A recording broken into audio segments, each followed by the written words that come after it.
ಮೂಡ ಸಂಕಷ್ಟದಲ್ಲಿ ಸಿಎಂ ಸಿದ್ದರಾಮಯ್ಯ ಕುಟುಂಬ ನಾಳೆ ಹೈಕೋರ್ಟ್ನಲ್ಲಿ ಸಿಬಿಐ ತನಿಖೆ ಬಗ್ಗೆ ಆದೇಶ. ಸ್ನೇಹಮಯಿ ಕೃಷ್ಣ ಸಲ್ಲಿಸಿರುವ ಅರ್ಜಿ ಆದೇಶ.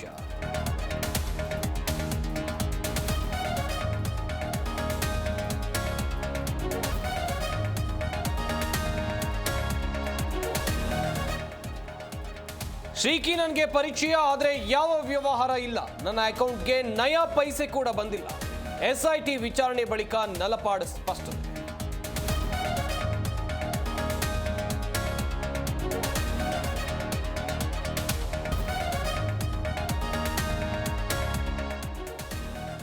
ಕಾಂಗ್ರೆಸ್ಸಿಗರಿಗೆ ಮೊದಲೆಲ್ಲ ಅಂಬೇಡ್ಕರ್ ಅಂದ್ರೆ ದ್ವೇಷ ಆಯಿತು.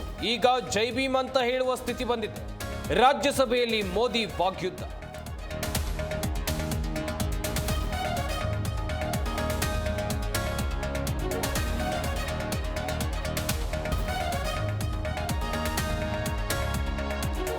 ಮಾಜಿ ಸಚಿವ ಕೃಷ್ಣಯ್ಯ ಶೆಟ್ಟಿಗೆ ಬಿಗ್ ಶಾಕ್. 3 ವರ್ಷ ಜೈಲು ಶಿಕ್ಷೆ ಪ್ರಕಟಿಸಿದ ಜನಪ್ರತಿನಿಧಿಗಳ 30 ದಿನ ಶಿಕ್ಷೆಯ ಅಮಾನತು ಕೊಂಚರಿಲ್ಲ.